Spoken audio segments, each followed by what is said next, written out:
Whose streets? Our streets! Whose streets? Our streets! It's green and fair!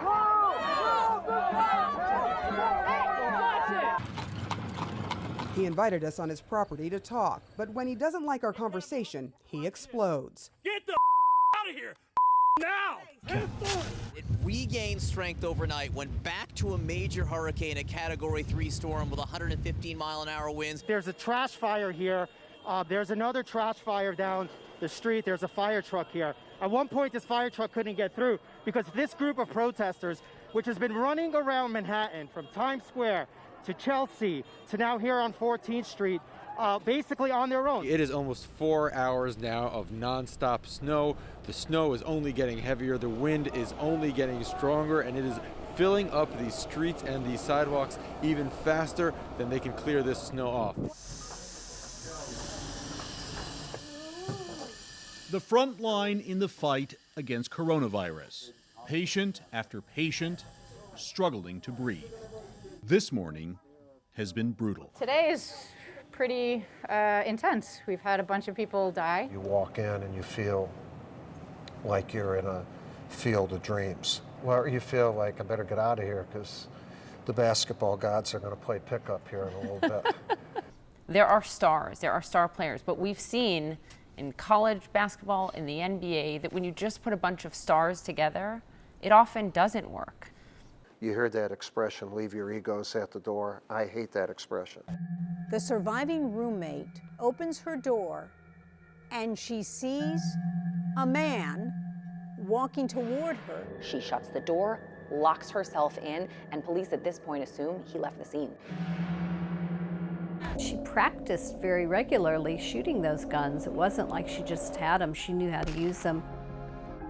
She would say, I feel safe if I'm home and have my guns. Might be getting married, going to be a doctor, and he disappears without a trace. He's seen going into a bar, he's never seen leaving. How do you literally vanish off the face of the earth? Was somebody following him? Did something happen inside the bar? There's so many what ifs. It just adds to this mystery. How did fentanyl come into your life? My first overdose. Your first overdose? First overdose. How many overdoses have there been? 14. Shearer says he was clean for 19 months. Then last December, his grandfather died. Hello, excuse me? The man we're trying to speak with is Mark Reese. I would never talk to you guys. Goodbye. He lives in a quiet corner of Iowa in a suburb of Cedar Rapids. Reese will go to federal prison next month, convicted for threatening to kill an election official. I've been a psychologist in private practice, therapy practice, for over 40 years. In my own private practice, I did see people from this flight. Of course, I'm here in Charlotte, and that's where the flight was going. I sent my husband, Steve, a text message that was just one sentence that said, my flight is crashing, period. And as I was typing it, my seatmate, he said, put that up. He said, you're out of time. And that's a sentence that hit me like a ton of bricks. I was like, really, God? At 37? I'm out of time? I'm not going to be the mother of the bride. It's been about a month since Michael Protzman died, and it's been about 5 months since we were last here in Seattle when we spoke to Michael Protzman's mom. Now, back then she didn't want to show her face on screen, not because she was embarrassed or ashamed, but because she thought it might upset Michael, and she really still wanted her son to come home. Now, things are very different. I'm Colleen, Michael's mom. He really, truly got to the point where he believed that he was doing something that was going to save people somehow. I mean, he truly believed it. Her message to the people who don't believe Michael is dead. Well, his kids got to take his ashes home. I'm sorry that they feel, that they might want to believe that. But I feel that those are the people that want to keep stirring things up. They should stop. They should really stop, yeah. George W. Bush reportedly said after the inauguration, that was some weird shit. Yes. And I said I couldn't have agreed more. You agree with that sentiment? I do. It was so strange. I mean... Will you reveal your sourcing on that? Is she sitting across from me right now? Well, no, I phrased it very delicately. I know think. that.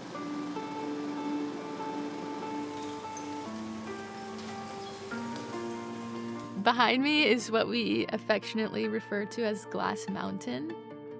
Glass Half Full started, like most good ideas, over a bottle of wine. We realized that, like every other glass bottle in the state of Louisiana, it would end up in a landfill because we didn't have adequate glass recycling systems. Glass comes from sand, so we hatched a plan to recycle glass back into sand. What was it like growing up here? Tough, rough, but hey, it built character. Just wanted to try to just make it, survive, and get out. I won a state championship right here in this stadium. Football is everything in the South, especially in Alabama, and especially in small towns like the one where I grew up and the one where Sherman grew up in Pritchard. And it's something the entire community bases itself around. When I was released from prison, it wasn't about wins and losses. That wasn't the measuring stick anymore. It was about how many people can you help. Well, y'all ready for some football? Yeah! Set. Let's go. Go get him. Go get him. Go get him. Go get him. Are you comfortable with Trump serving as president, even if he ends up being a convicted felon?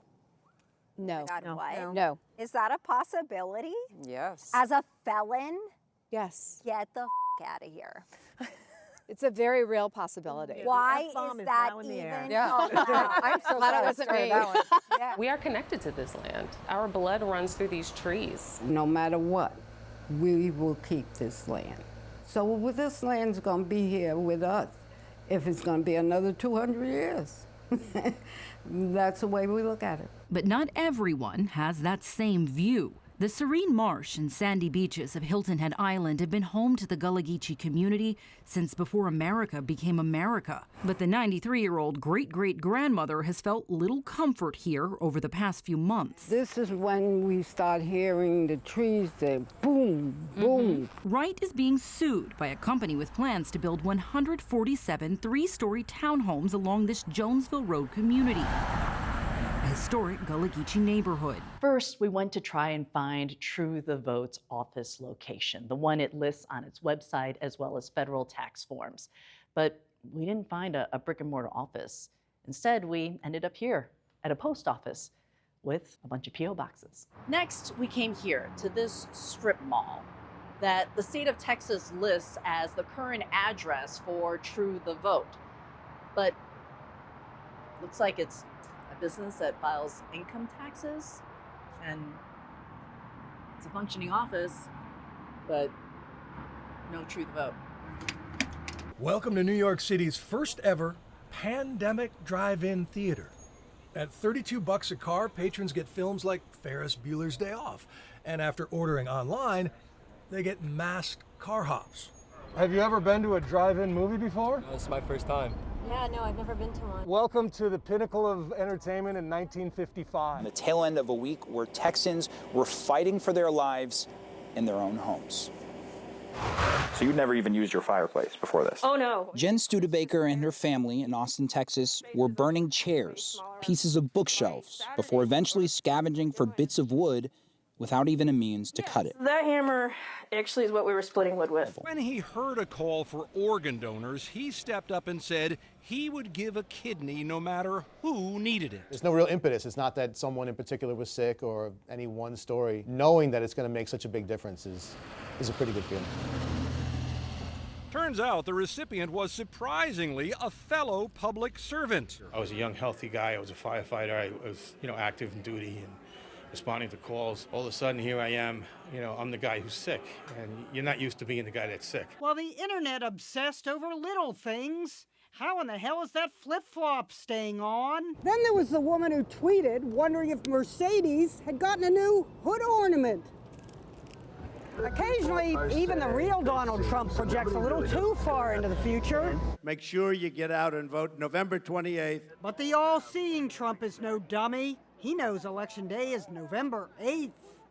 Ginny Mo, CNN. Of the two of you, I only want the attractive one to come up to the booth. New York. This is the museum workout. It's something that we've been working on for 3 years. It's a hybrid dance workout museum tour. It's a physical journey through the museum, and we're inviting people to experience the museum in a totally new way. The thing that was going through my mind mostly was, this is a completely unique experience that I'm never going to do ever again. By apparently a bear and her 2 cubs. It looks like claw marks to me. That was the top of my center console. I don't know what they were going after, but there was something that they liked. They took a swipe at that as well. I'm shocked. I didn't imagine that wildlife would have or could have done this. The door doesn't really stay open, and so it locked them in. And that's when they really got frantic. The headliner is all torn down. You can see that they were scratching to get out. Oh Yeah. my, what's that? Yeah, well, that's from the dash. This man served his country, he served his community. For the community to gather today to pay their final respects to himself, it's important to be here. Hey, leg up. Good job, Scout. I'm a Flight for Life pilot. He died in the crash. His body is coming. We're honoring his life.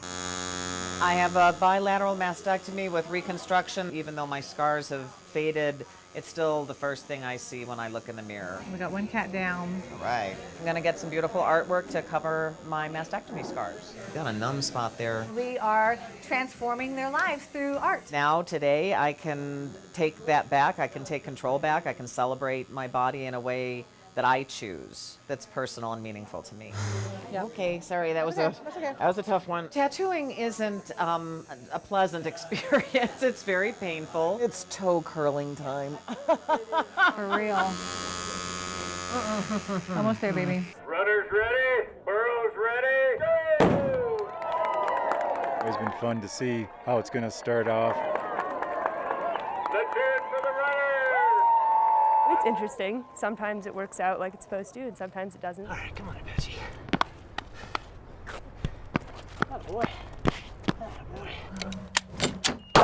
The Denver Crime Lab tested his gun, just like they do in every case. Any firearms, we'll test fire them to generate samples. Did the rocket take off? No. I think like the rocket is either in like that area of buildings over there. There it is, there it goes. That is so cool.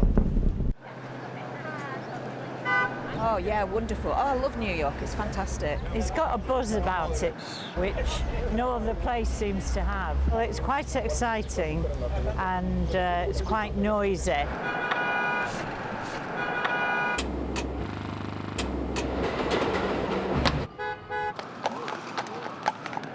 There seems to be noise round the clock.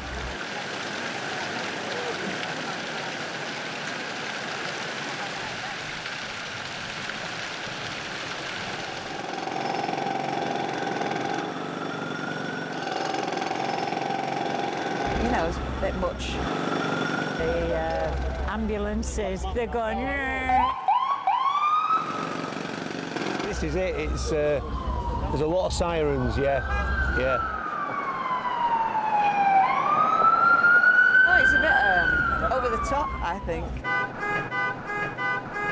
Traffic noise, really, isn't it? That's the main thing. And that's what makes it New York.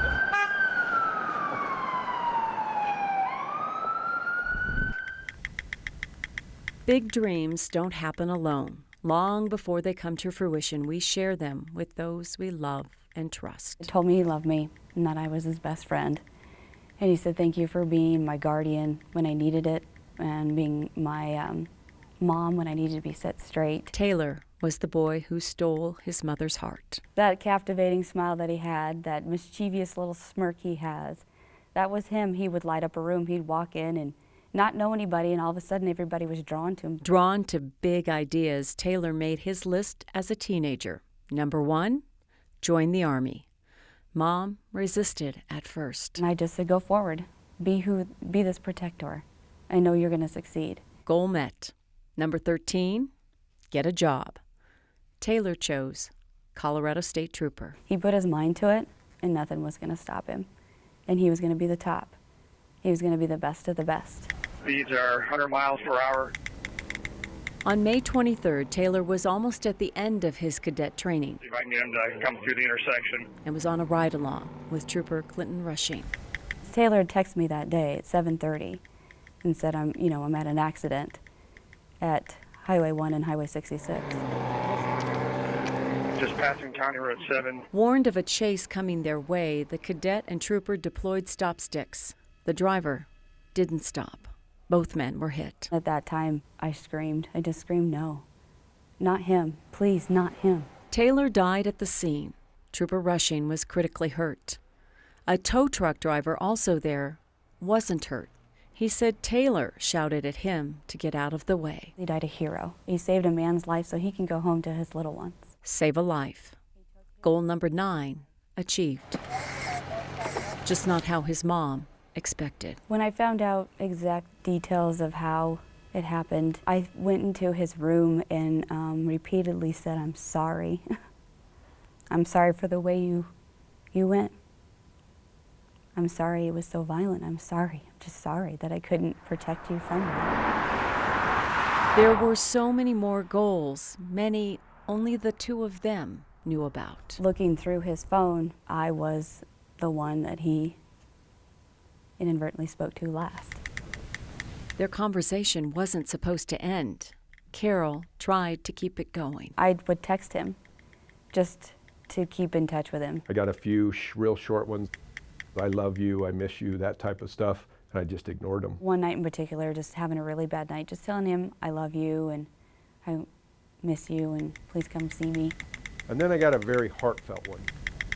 That's when she got a response. He said, I'm a sergeant with the Greeley Police, and I told him who I was. And then it was like the breath got sucked out of me because the reply was about Taylor and about the accident. Sergeant Cal Halsey had a new phone with a new number. Turns out it was Taylor's old number. He offered to change the number. Carol asked him not to. After all, he was doing what Taylor wanted to do. He never got to experience all the great things of this job. I have got to do that, and I think it's good for me to remember all the great things that, all the wonderful things he was looking forward to. Everything he dreamed of too. 33 years ago, as a new officer. It's like I always have a little angel in my pocket now. And so the conversation didn't end. And while Taylor never got the chance to reach many of his goals, as fate would have it, he did find a way to accomplish number 22. He's still trying to make a difference. I never want them to forget Taylor Tifo. And so the list goes on.